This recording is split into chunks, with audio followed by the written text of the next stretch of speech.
Okay, and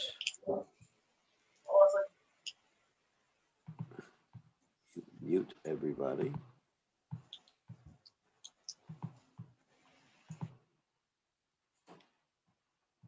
All right, original sound.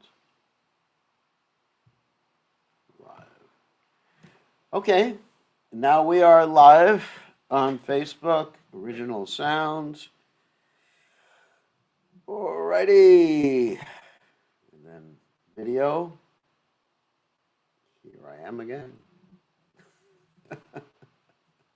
So, as usual, we're going to have a nice dance by Champaka Gandharva. Or whatever. So, uh, Nayaka. Nayaka. That's right, dancer. Nayaka. So we'll have a dance at the beginning, and then we will. I think it's not going to be so jumpy today. I sort of did some research to figure out how not to have a jumpy video, and hopefully it won't be too jumpy. And so then we'll go on to the Caitanya Charitamrta. We're on the second chapter of the Adi Leela. Okay, I think we are ready to go. Okay, let's see the dance. And that's our musical performance for tonight. Screen sharing.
I'm sorry for that occasion, but that was our internet connection went out. And now I'm doing internet through the phone. By tomorrow, I'll have a backup internet system.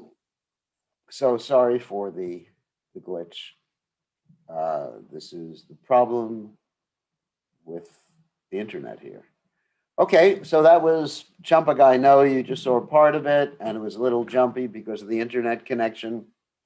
But it's very wonderful seeing her dance every day. So let us offer our obeisance. Of course, Jayam Vishnupad Paramahansa Paravatikacharya, also Teta Sitashi Shimad, His Divine Grace Sabaya Chananada Bhaktivedanta Goswami, Srila Prabhupada Ki Jai, Nantakoti Vaishnav Vrinda Jai, Namacharya Srila Haridas Thakur Ki Jai.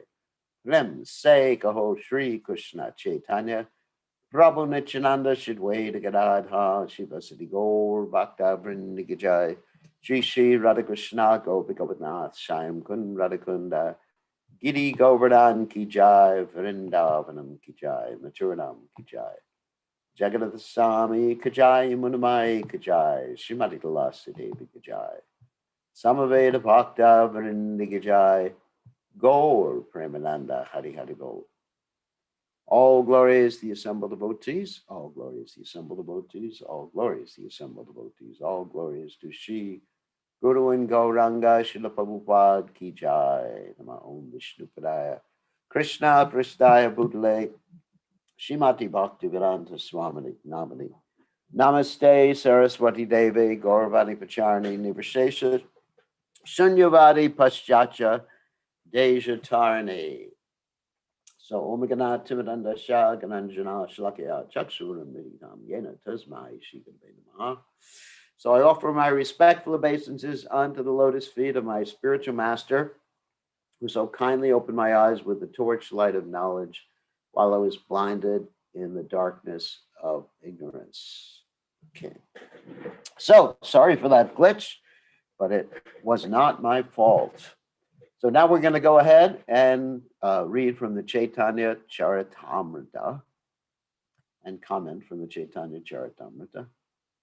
So Jaya Jaya Sri Caitanya Jaya Nityananda, Jaya Dvaita Chandra Jaya Gaur Bhakta Vrinda, Jaya Jaya Sri Caitanya Jaya Nityananda, Jaya Dvaita Chandra Jaya Gaur Bhakta Vrinda, Jaya Jaya Sri Caitanya Jaya Nityananda, Jaya Dvaita Chandra Jaya Gaur Bhakta Vrinda. Okay, let us share the screen. Caitanya Caritamrta Ki Jai.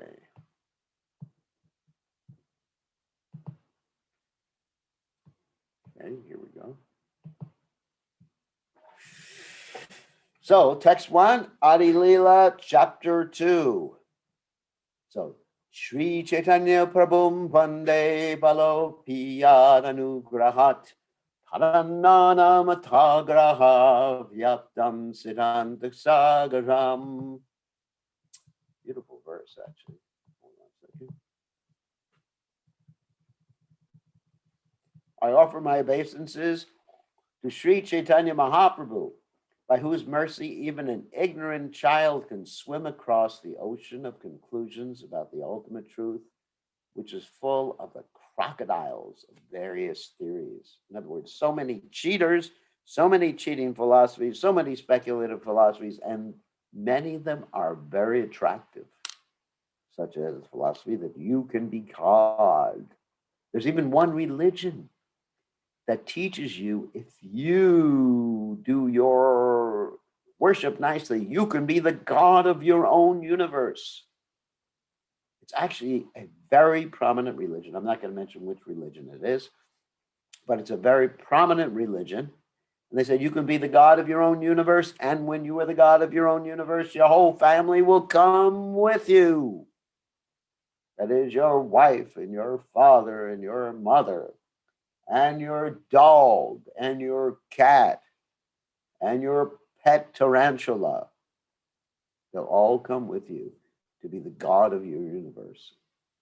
Who wants to be the god of a universe? And because that's Lord Brahma. And that's a pretty stressful job because you don't get any time off. If you're Lord Brahma, even if you go to sleep, there's a partial destruction of the universe. Can you imagine that? It'd be like if you're going to sleep at night and then everything falls apart, you lose your job at night, your house gets destroyed at night, your family leaves you at night. Phew. I'd never want to go to sleep if it was like that. So who wants to be the Lord of the universe? Certainly not me. I would never want to be the Lord of the universe. That would be a horrible job. Horrible job. So anyway, don't do it. So by the mercy of the Supreme Personality of Godhead, Sri Caitanya Mahaprabhu, even an inexperienced boy with no educational culture can be saved from the ocean of nescience, which is full of various types of philosophical doctrines that are like dangerous aquatic animals. The philosophy of the Buddha, the argumentative presentations of the Gyanis, the yoga systems of Patanjali and Gautama, and the systems of philosophers like Kanada, Kapila, and that's the atheistic Kapila, and Dattatreya, are dangerous creatures in the ocean of nescience. By the grace of Sri Caitanya Mahaprabhu, one can have real understanding of the essence of knowledge by avoiding these sectarian views and accepting the lotus feet of Krishna as the ultimate goal of life. Let us all worship Lord Sri Caitanya Mahaprabhu for his gracious mercy to the conditioned souls. Okay. And wow. Nice verse. Krishna Kirtan Gananatana Kalapato Janibrajita Sadbhakta Vali Hansa Chakra Madhupa Shreni Viharaspadahum Karnanandi Kaladvanair Vahatume Jiva Maru Ranganehi Sri Chaitanya Dayanide Tabalasal Lila Sudha Swardudhi. O my merciful Lord Chaitanya, may the nectarian Ganges water of your transcendental activities flow on the surface of my desert-like tongue. Beautifying these waters are the lotus flowers of singing, dancing, and loud chanting of Krishna's holy name, which are the pleasure abodes of unalloyed devotees. These devotees are compared to swans, ducks, and bees. The river's flowing produces a melodious sound that gladdens their ears. So poetic. Prabhupada comments that our tongues always engage in vibrating useless sounds that do not help us realize transcendental peace.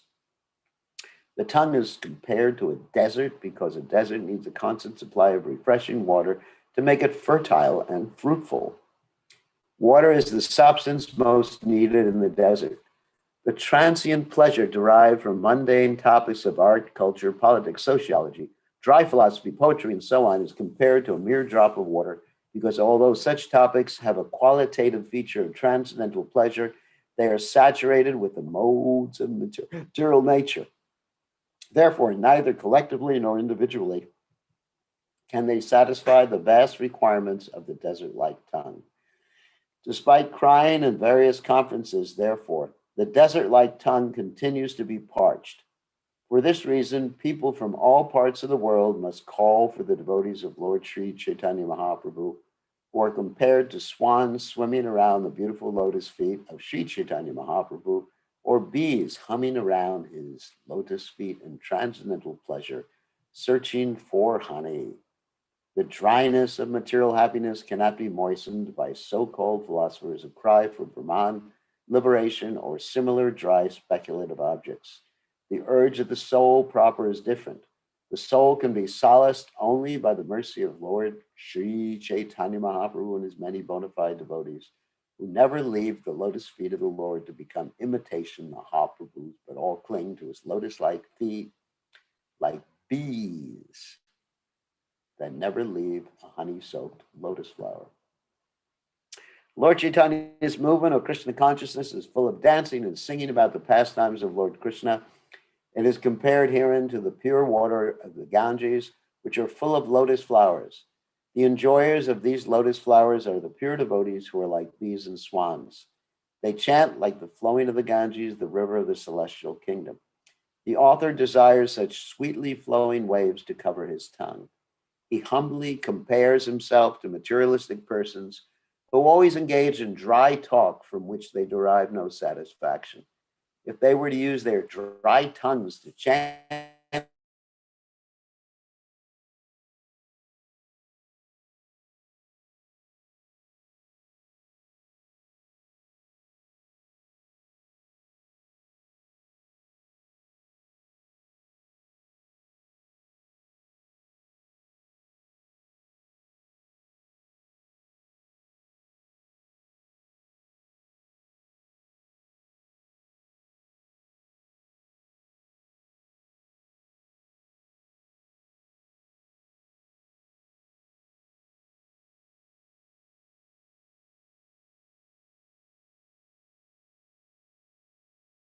give me a second. Sometimes the microphone has a problem here. Microphone. Sometimes the microphone falls into Maya. Okay, you should have sound now. Okay, thank you for alerting me to that. Just send a message if there's a problem. All glories to Lord Sri Chaitanya Mahaprabhu and Lord Sri Nityananda. All glories to Dvaita Chandra and all glories to the devotees of Lord Gauranga.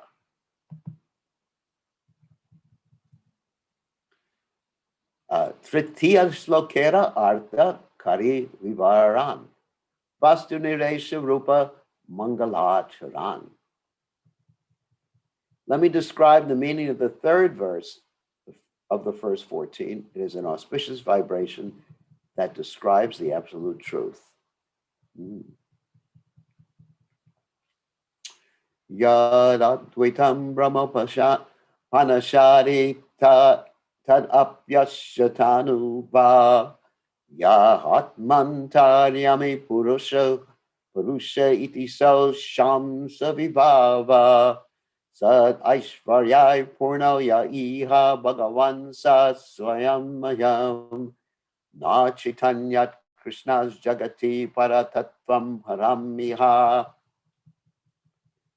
What the Upanishads describe as the impersonal Brahman is but the effulgence of his body, and the Lord known as the Supersoul is but his localized plenary portion.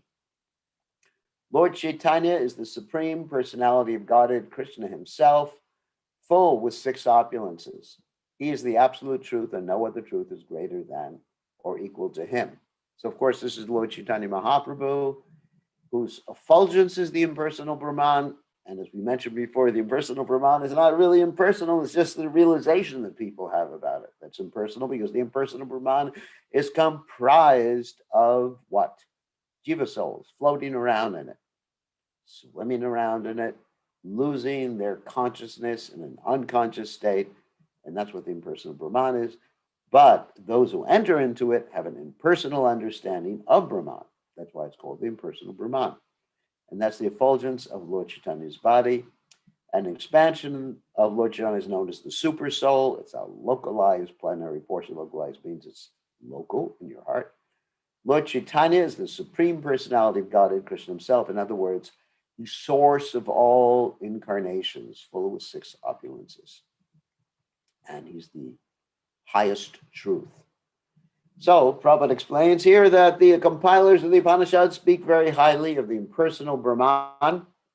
The Upanishads, which are considered the most elevated portion of the Vedic literatures, are meant for persons who desire to get free from material association and who therefore approach a bona fide spiritual master for enlightenment. So here you're going to find why the Upanishads are called Upanishads. The prefix Upa indicates that one must receive knowledge about the absolute truth. In other words, you approach from a spiritual master. One who has faith in his spiritual master actually receives transcendental instruction, and as his attachment for material life slackens, he is able to advance on the spiritual path. Knowledge of the transcendental science of the Upanishads can free one from the entanglement of material existence in the material world, and when thus liberated, one can be elevated to the spiritual kingdom of the Supreme Personality of Godhead by advancement in spiritual life. So the Upanishads indicate you approach a great personality, and by approaching coming close to a great personality and sitting down and Kadvini Pradimatena Pariprashnena Seveya. As Krishna describes in the beginning of the Gita, one should approach a spiritual master and inquire submissively and render service. The beginning of spiritual enlightenment is realization of impersonal Brahman. Such realization is effected by gradual negation of material variegatedness. Let me unpack that. So those who want to realize the impersonal aspect of the Lord, which is not impersonal, but come to an impersonal realization, then they gradually have to negate things of this world. In other words, they say, everything in this world is Maya. Happiness is Maya, distress is Maya, my consciousness is Maya, your consciousness is Maya, you're Maya, I'm Maya, we're all Maya. And therefore, they're called Maya bodies. And of course, ultimately, they're called Maya bodies because they say the Lord's pastimes, the Lord's body, the Lord's nature is also illusion. They said everything is illusion. And everything's Brahman. And Brahman is an illusion right now. Of course, they never explain how Brahman got to be an illusion if Brahman is superior, but that's a fault in their philosophy. Impersonal Brahman realization is the partial, distant experience of the absolute truth that one achieves through the rational approach. In other words, through his mind, not this, neti. It is compared to one seeing a hill from a distance and taking it to be a smoky cloud. A hill is not a smoky cloud, but it appears to be one from a distance because of our imperfect vision. So in other words, Krishna from a distance appears to be a bright light. If you were to see Krishna from, let's say, 30 miles away, you would see a bright light. You say, that's the absolute truth. An imperfect or smoky realization of the absolute truth, spiritual variegatedness, is conspicuous by its absence. This experience is therefore called Advaita Vada, or realization of the oneness of the absolute. Advaita means not dual. It's oneness. That's a way of saying oneness is saying not dual. The impersonal glowing effulgence of Brahman consists only of the personal bodily rays of the Supreme Personality of Godhead, Sri Krishna. Since Sri Gaurasundara, or Lord Sri Caitanya Mahaprabhu, is identical with Sri Krishna himself, the Brahman effulgence consisting of the rays of his transcendental body. Similarly, the Supersoul, which is called the Paramatma, is a plenary representation of Chaitanya Mahaprabhu. The Antaryami, that means within oneself, the Supersoul in everyone's heart, is the controller of all living entities. This is confirmed in the Bhagavad Gita in 15:15, wherein Lord Krishna says, famous verse, Sarvashachaham Riddhi Sthanavishtaha. I'm situated in everyone's heart. Bhagavad Gita in the 5th chapter, text 29, also states, Bhoktaram Jagatapasam Sarvaloka Maheshwaram. That's the peace formula verse that Prabhupada would often quote. Suridam Sarvabhutanam Vedesh. Suridam Sarvabhutanam. Forget the rest of the verse. Bhoktaram Jagatapasam Sarvaloka Maheshwaram Suridam Sarvabhutanam Gyatwamam Shantim Richati. One wants to be peaceful, you have to realize that Krishna is the enjoyer of all sacrifices. He's the Lord of all the worlds. He's your friend. Bhutanam, Suridam, indicating that the Supreme Lord, acting in his expansion as the Supersoul, is the proprietor of everything. Similarly, the Rama Samhita, 5th chapter, text 35, states, Andantarasta Paramanu Chayantarastam. The Lord is present everywhere within the heart of every living entity and within each and every atom as well. Thus, by this super self feature, the Lord is all pervading. Also, it's stated, Galoka Eva Nivashati Akilatma Bhuta. At the same time, Krishna never leaves Vrindavan, and that's where we should want to go. These other features of the Lord are not so interesting to us. What is interesting is Krishna in Vrindavan, Gopal, Golokananda, Radhasham Sundar.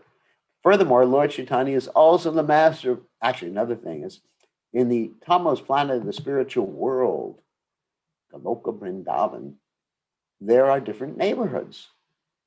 Now, in one neighborhood, you'll find Lord Chaitanya Mahaprabhu and his associates. In another neighborhood, you'll find Krishna dancing with the gopis, or with Yashoda Mai, or with his coward boyfriends. And those who are devotees of Lord Chaitanya and Krishna get to be in both neighborhoods simultaneously. Of course, the word simultaneously really doesn't mean the same thing there in the spiritual world as it does in the material world, because in the spiritual world there is no material time. So you can be in two places at the same no material time. That's very interesting. So simultaneously or at the same time or whatever, you can be with Krishna and Chaitanya Mahaprabhu. That is nice. And some devotees who just worship Krishna and worship Lord Chaitanya not as much, they're just with Krishna, and some devotees who worship Lord Chaitanya and not Krishna as much, but still aware, obviously, because you can't be aware of Lord Chaitanya without Krishna. That's impossible. They primarily go to Lord Chaitanya's abode, that is Navadvip Mayapur in the spiritual world, which is part of the Loka Vrindavan planet. Lord Chaitanya is the master of all wealth, strength, fame, beauty, knowledge, and renunciation. Those are the opulences of the Lord. He's the wealthiest, the strongest, the famous, most famous, the most beautiful, and he has all the knowledge, and he's completely renounced because he doesn't even want to enjoy this material world. Much more renounced than any of us. Because he is Sri Krishna himself, he is described as Purna, or complete. In the feature of Lord Chaitanya, the Lord is the ideal renouncer, just as Shri Ram was an ideal king.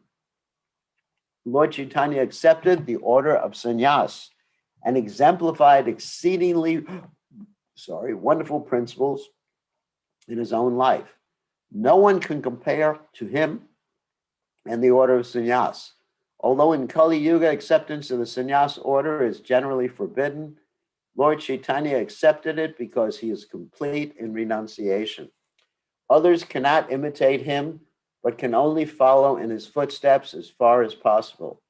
Those who are unfit for this order of life are strictly forbidden by the injunctions of the Shastras to accept it. Lord Chaitanya, however, is complete in renunciation as well as in all other opulences. He is therefore the highest principle of the absolute truth. By an analytical study of the truth of Lord Chaitanya, one will find that he is not different from the Supreme Personality of Godhead Krishna. No one is greater than or even equal to him. In the Bhagavad Gita, the 7th chapter, text 7, Lord Krishna says to Arjuna, Matak Parataram Nanyat Kitchid Astu Dhananjaya. O conqueror of wealth, Arjuna, there is no truth superior to me. Thus it is here confirmed that there is no truth higher than Lord Sri Krishna Chaitanya.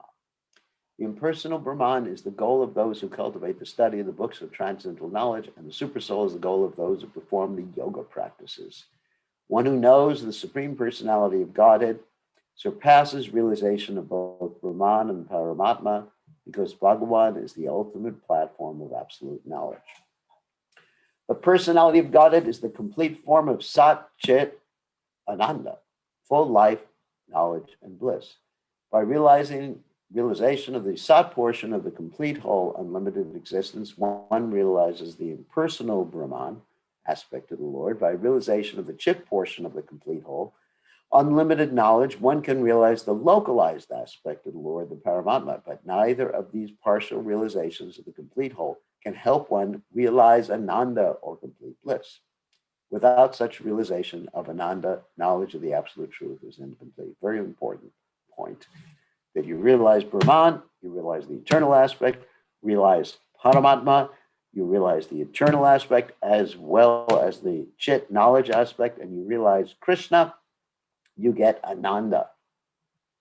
Ananda Moya Vyasat.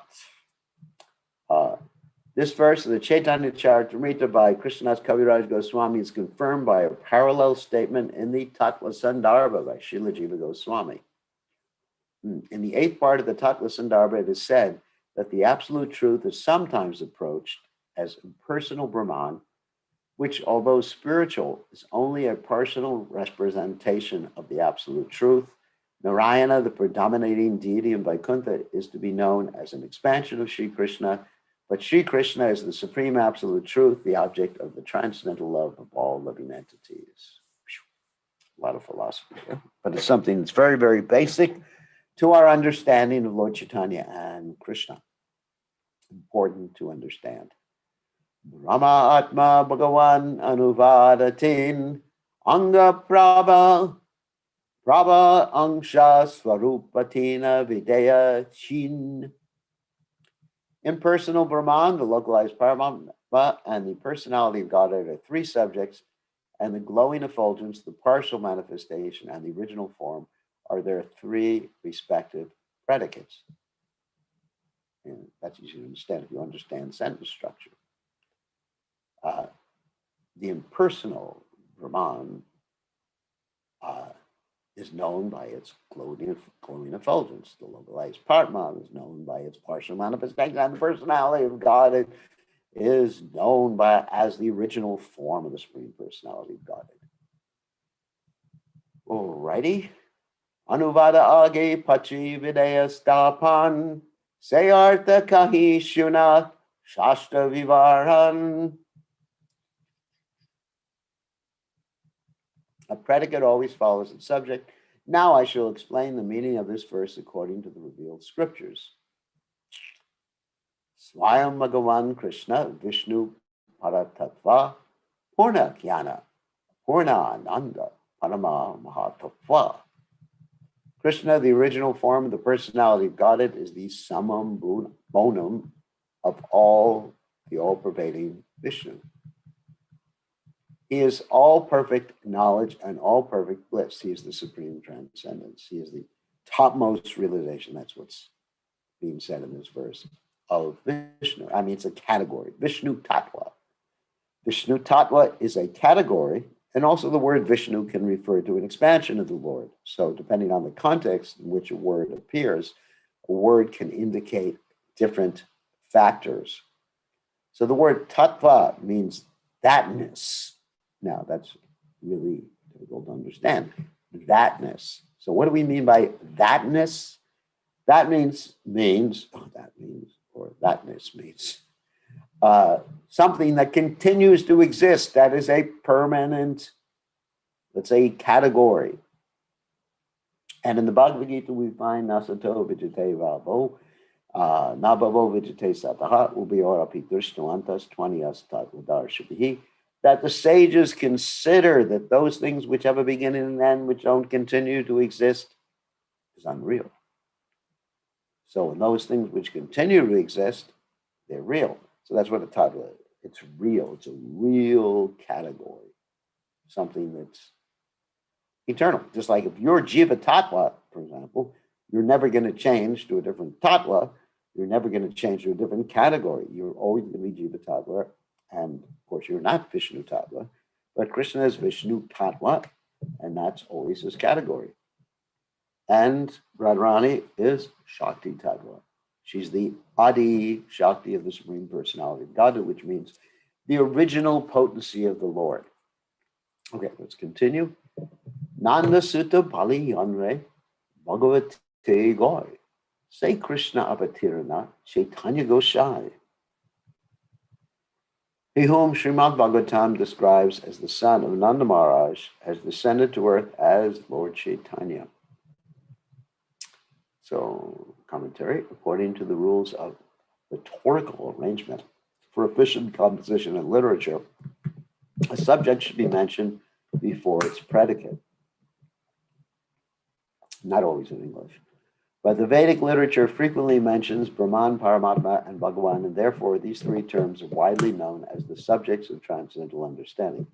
But it is not widely known that what is approached as the impersonal Brahman is the effulgence of Sri Chaitanya Mahaprabhu's transcendental body.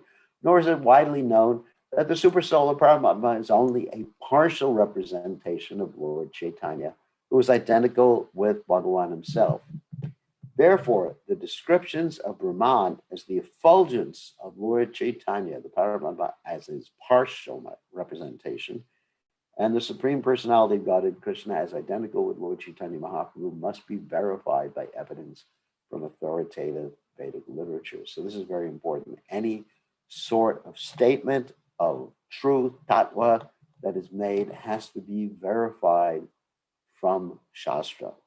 We have these three standards: Guru, Shastra, and Sadhu. So the Guru has to say something or says something, and that should be verified by a statement from other sadhus and from Shastra. Just like when Arjuna is stating to Krishna in the 10th chapter of the Gita, he says, Param Brahma, Param Dhamma, Pavitram, Paramam. He says, you're the supreme Brahman, the supreme abode, the supreme purifier.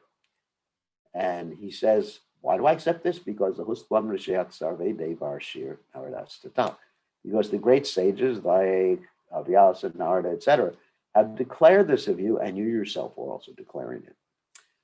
So the author wants to establish first that the essence of the Vedas is Vishnu Tattva, the absolute truth. Here we're talking about the category again of Vishnu, the all-pervading Godhead. The Vishnu Tattva has different categories. In other words, different divisions, just to be really precise. So if we're talking about Vishnu Tattva, we're talking about Krishna, Balaram, Vasudeva, Sankarshan, Pradyumna, Aniruddha, Lord Ram, and Bart, and Lakshman, Shatrughna, Matsya avatar, all the Vishnu Tattva God avatars of the Lord. That's Vishnu Tattva. Many of the avatars are Shaktabesha avatars, such as, let's give an example, Srila Vyasadeva. So he's not Vishnu Tattva, he is Jiva Tattva. But the highest of the Vishnu Tattvas is Lord Krishna. And the Bhagavatam says, Ete Changsa Kalakvamsa Krishna's to Bhagavan Swayam. He's the ultimate Vishnu Tattva, as confirmed in Bhagavad Gita and throughout the Vedic literature. In Srimad Bhagavatam, the same Supreme Personality of Godhead Krishna is described as Nanda Sutta, the son of King Nanda.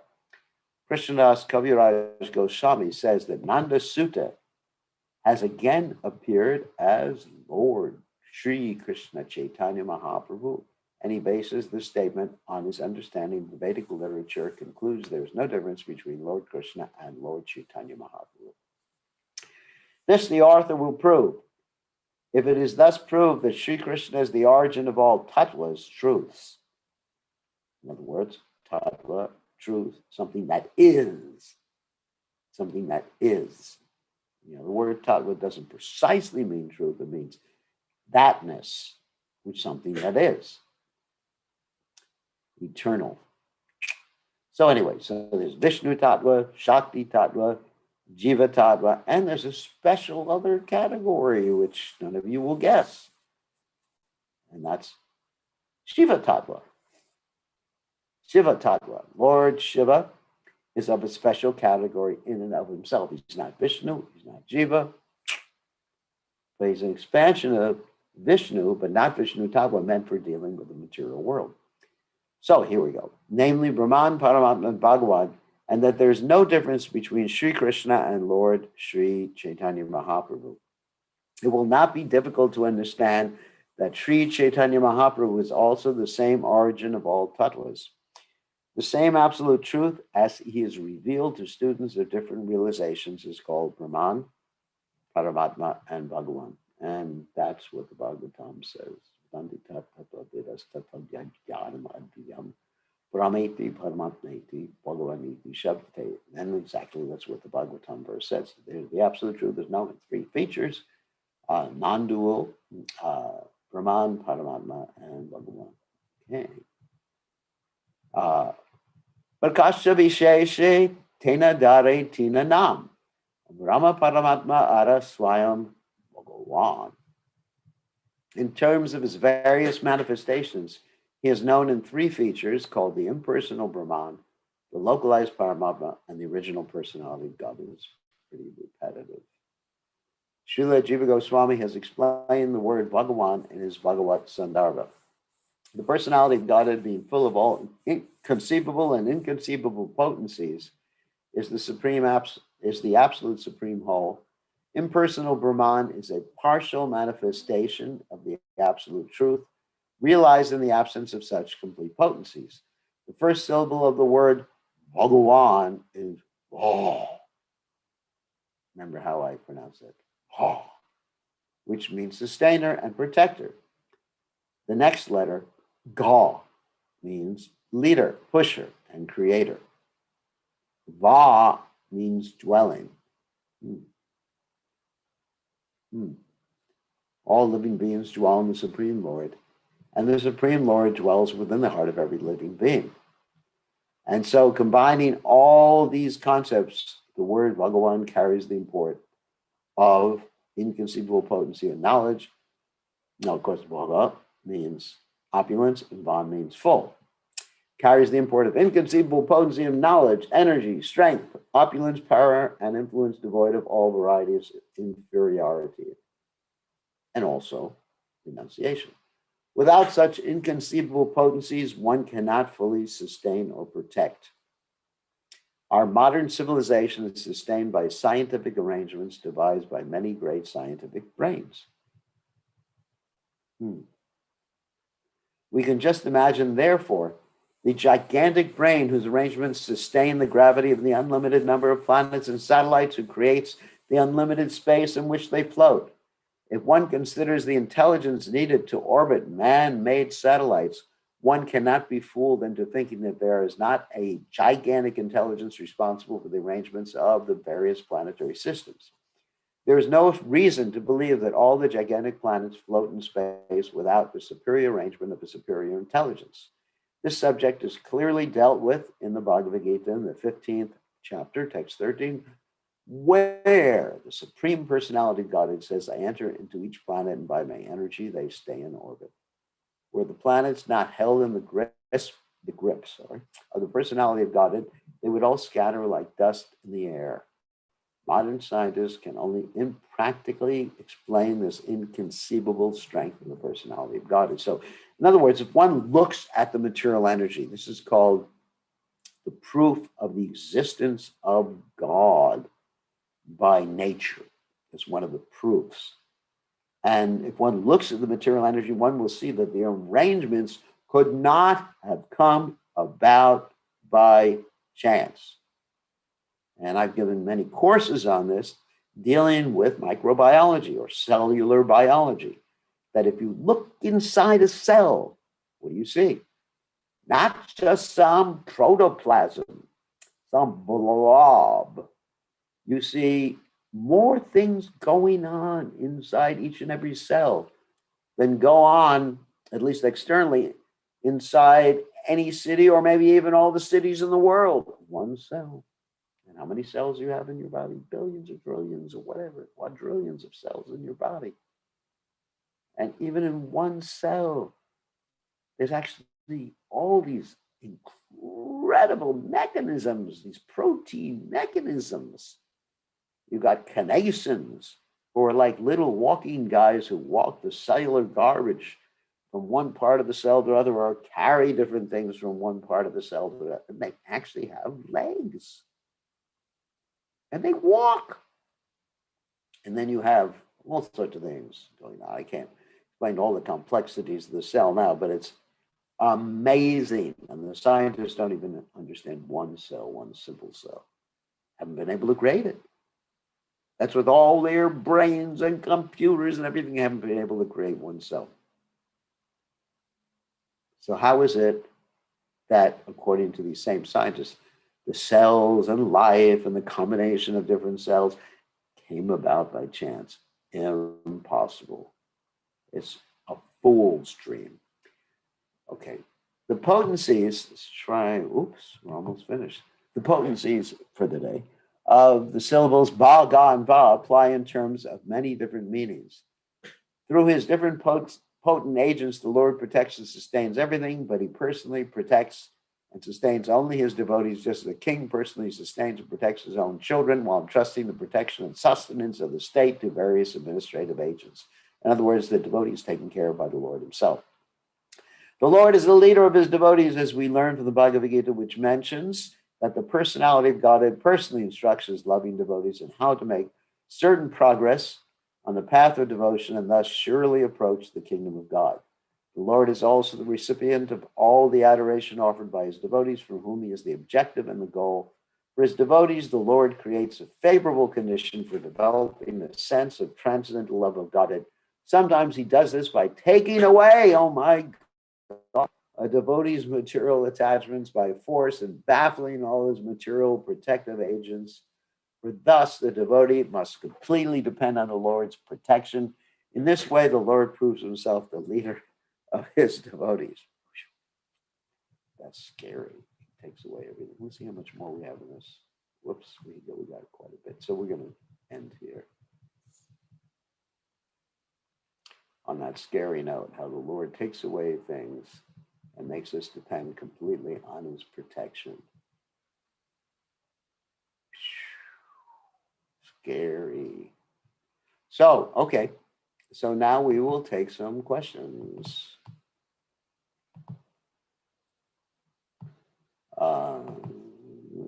We will unmute you. Sorry, that you were muted. Okay, who wants to ask some questions here? Okay, I hear one person. No? This is your last opportunity tonight to ask questions. Ay, deposito de Caitanya. Charna, you have a question? Charna. No? No, it's not. No. Okay, who else has a question? I have a question, Gurudev. Please Hey, have Raj. my patience. I was wondering, is based on class this morning, actually, when we were talking about surrender or taking shelter of Krishna, and I was wondering how we would know when Krishna wants us to surrender, like if he's always asking us, or if and we just do it by our own like wanting to surrender certain things, or like in Prabhupada's case, he got the dream, which was very specific, and so I'm just kind of wondering how we would know when Krishna was asking us to surrender. Krishna is always asking you to surrender. So it's not that you have to figure out when he's asking you to surrender. You have to figure out how he's asking you to surrender. And sometimes he may give you a little subtle hints. And if you don't take a subtle hint, then he makes it a little less subtle, and even a less subtle, and less subtle until you got a sledgehammer on your head. So, sometimes it's like that. Sometimes we try different things to enjoy this material world. And as this famous Albert Einstein said, that the definition of insanity is keep doing the same thing and expect a different result. So, anyway, so sometimes Krishna, I'm just like myself in dealing with disciples. Sometimes I just give them little hints, just like subtle hints. Because, if I say, rascal, then they get very upset. So anyways, I give them little subtle hints, and sometimes they don't get it. And then I turn up the volume a little bit. And then I see it's too loud for them, and they put their earplugs in. So then I turn down the volume, and I wait a little longer. And then I just test them again. They're not ready yet. Then I pull back a little longer. Then, anyway, you get the idea. The spiritual master and Krishna never give anyone more than they can take. Never. I mean, sometimes they bring them right to the brink, but they never give them more than they can take. And that's really an important point. I mean, we can always pass the test. Whatever test Krishna gives us, we can always pass it. But will we always pass it is another question. We can always pass it. And then every time you pass a test, then you'll get another test.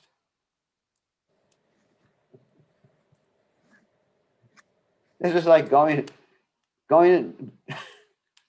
being in Krishna consciousness is like being in the university forever. You know, you think you're finished with the semester, you got a good report card, but then next semester starts, and there's no. Sorry for this analogy, and there's no Christmas vacation either.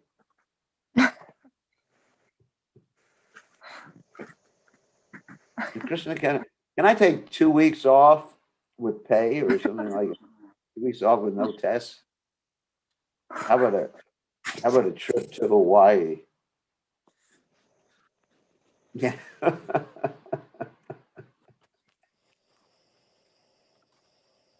No, you don't get any time off with pay. Okay, it's fun. Actually, it's fun. It's like Krishna consciousness is for people who enjoy challenges. Because without advancement, without challenges, without problems, then how does one develop their brain? I mean, I very much like different challenges because it gets me to think. I mean, if everything is going well, where's the chance for glorious victory? I just really want to strain my mind to figure out how to serve Srila Prabhupada, serve Lord Caitanya, bring people to Krishna consciousness. I consider these challenges to be fun. You know, it's fun because I'm learning. It's a learning experience. Even, you know, when devotees come to me with their issues or problems, I learn from that. And I love learning. When you stop learning, you start dying. So don't die. So anyway, Krishna's, I would just say, yes, there's been many challenges since I took up Krishna consciousness and tests, and it's all fun. Every day is more and more fun in Krishna consciousness and more challenges. And even the anxiety is fun. Uh-oh. I mean, anyway, you learn things. I mean, I've seen sometimes when a devotee is trying to enjoy themselves in a specific way, and I'm not going to get really specific about describing it, and they try and it doesn't work. And if I say to them, it's not going to work, they get angry with me.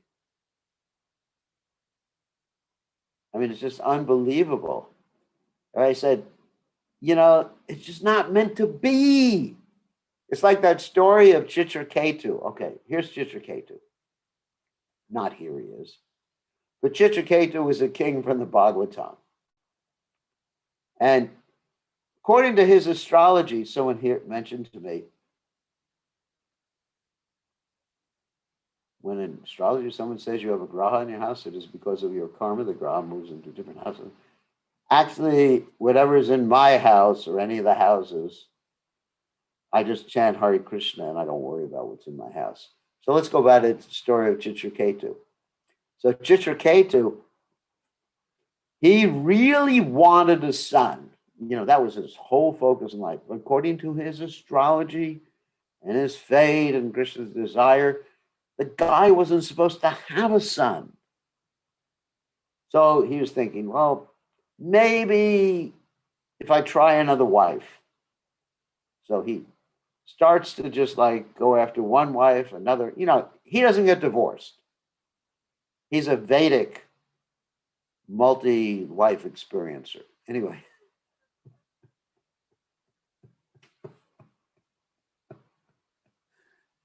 That's the Vedic way. That's the Vedic way. It's the Henry VIII way. No, not Henry VIII. He killed them all. I'm sorry about that. That's I don't advise the Henry VIII way of trying out different wives, because then you either kill them or get divorced or make your own church. So Chichiketu, he didn't kill them, make his own church. At least he was bona fide. And it's described that, anyway, the description is basically hyperbole. In other words, says he has 10 million wives. That means he had a lot. Just like if I see a guy walking around with 20 wives, I will say he has 10 million wives. And I will give him my condolences. So anyway, so he tries his best. He starts marrying one girl after another. And he can't have a kid. It's not supposed to be. So he thinks, I'm going to make an end run around my fate.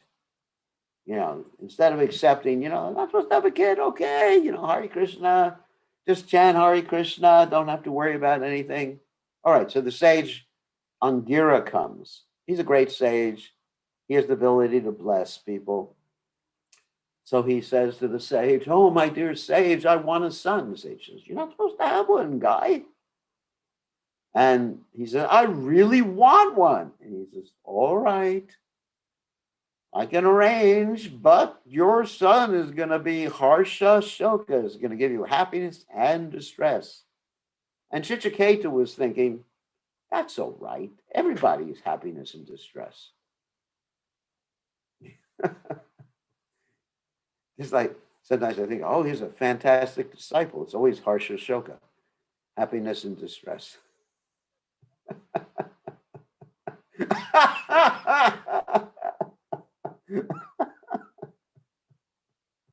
Sorry about that one. No one in particular I'm referring to. So anyways, happiness and distress. So anyway, so he's thinking the same way. Son, he'll give me distress when he cries and happiness when he makes a lot of money or whatever he's going to do when he grows up. So, okay, he has the kid. So little baby's born, cute as the dickens. And the lady, which one of the wives actually gave birth to the kid, and she becomes the favorite wife, and all the other wives, forget about them. They're useless. They couldn't do it, whatever. And naturally, they got a little upset, very upset. So they all got together and said, this is too much. We're getting discriminated against because this one wife, the Juti was her name, had the kid. So let's kill the kid. Good solution. So they all get together and poison this little boy, and the little boy is dead. And everyone's crying. Even the queens who killed the little boy, they're all crying, boo-hoo, boo-hoo, boo-hoo, boo-hoo, whatever that means.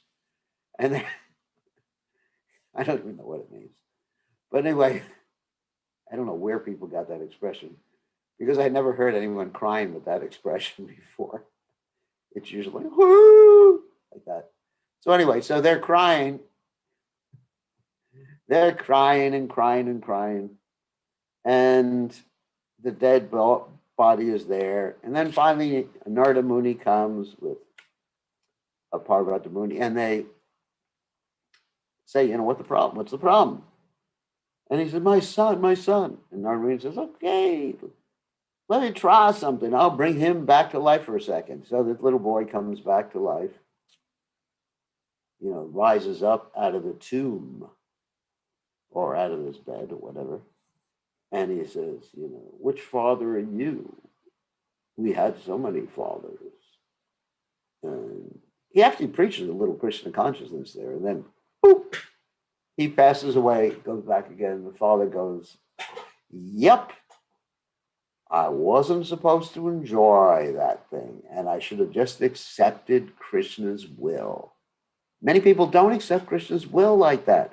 You're stuck with something. Just like I was talking to devotees the other day, I see all these devotees dancing nicely. I can't dance. I could go to dance school for 300 years and I'd never learn how to dance. Neither would they accept me in dance school for any amount of money. So, I just realized, I can't do it. And sometimes I see devotees who lead kirtans better than me, give classes better than me, go bungee jumping better than me. And I understand. Or like even my disciple Gopal, who plays tennis better than I can play tennis. And so he's watching.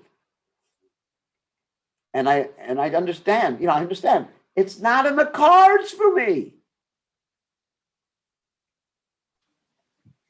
Isn't it? I mean, sometimes we just have to say it's not in the cards for me to have that, to dance.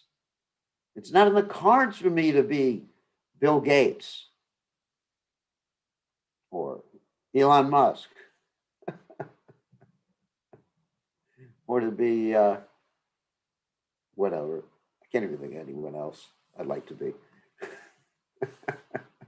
It's not in the cards for me to be that person. I just have to accept whoever I am. It's not in the cards for me to be youthful again in this body. Whatever, physical, mental capabilities I have, that's what I'm supposed to have, Hare Krishna. So one really has to accept one's lot in life and be happy and be Krishna conscious. That's all. That's an important thing, because if you get angry at Krishna, you try to do something that's really not Krishna's desire, you're just going to be frustrated. Like Ketu.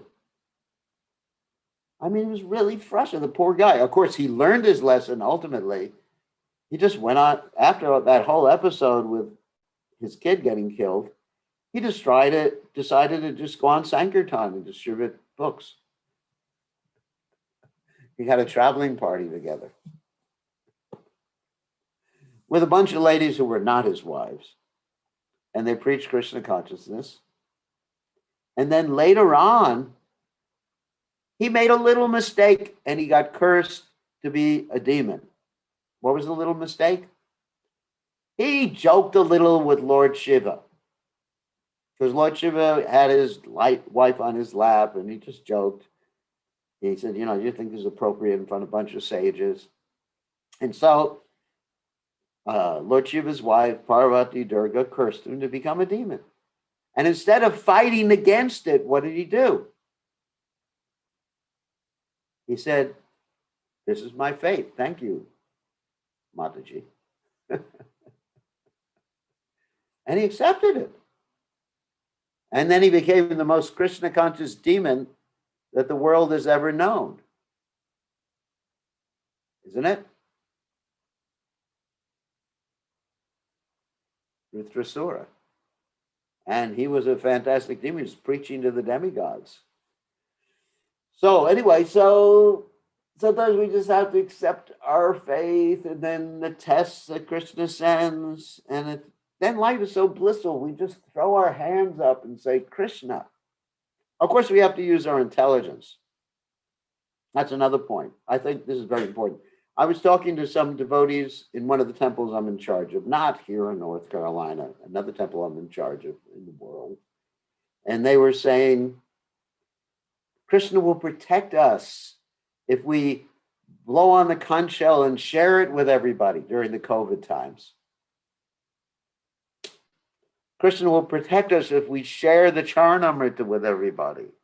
Krishna will protect us if we take a rose around after it's been offered to deities and stick it in everyone's nose. And I'm going, oh my God. Oh my God.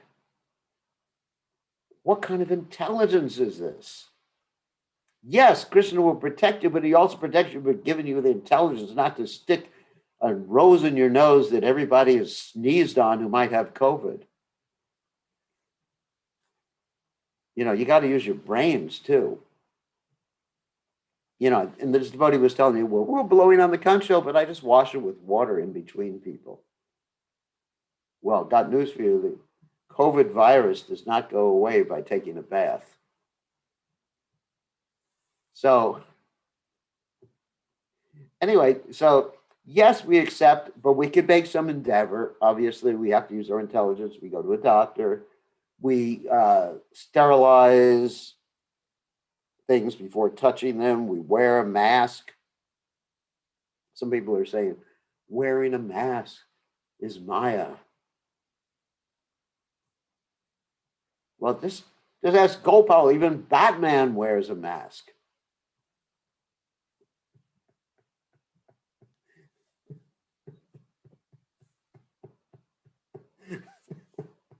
That's a joke. Anyway, so just, you have to use your brain. If a car is coming to run you over, do you chant Hare Krishna to the car, or do you jump out of the way? If I'm meant to be run over, I'll be run over. It'll be my karma. If I'm not, So I'm just going to stand right in the middle of the railroad tracks today. And I'll just, if I'm not meant to get hurt, then the train will just run right over me. Yeah, we got a lot of brains, Anyway, so the point is, yes, things outside of our control, we accept. We can make some endeavor, but when it becomes apparent that we can't control things or it's not Krishna's desire, you just got to accept it. That's life. And don't over endeavor for it. It's a very important principle. So I think I spoke too long about these things. It was a good question. Yes, Krishna is testing us all the time. And sometimes the tests are very subtle. And sometimes they're really interesting. I didn't want to say heavy deliberately. I said that they're really interesting tests in Krishna consciousness. But I've been doing this for 50 years, and I am having the time of my life. I can tell you that. I am enjoying life. There's a lot of tests, and I'm just so happy that I have Krishna and Radharani and Krishna. So just hold on. If you hold on, you stay in the boat instead of jumping off because it's rocking. Probably gave that example, that the boat may rock, and you'll think, oh, it's too much for me. I'm going to be throwing up. Yeah, sure, you'll throw up. But at least you're not going to drown. Which is better, throwing up or drowning? I'd rather throw up any day than drown. I remember I used to do that all the time when I went out in our boat. Before I joined the Krishna conscious movement, we had a big boat, and I was hanging off the side, but I never jumped off the boat. So don't jump off the boat. Stay on the boat, and the boat starts rocking less and less and less and less. And then eventually you get a mutiny on the Bounty. But anyway, that's another thing.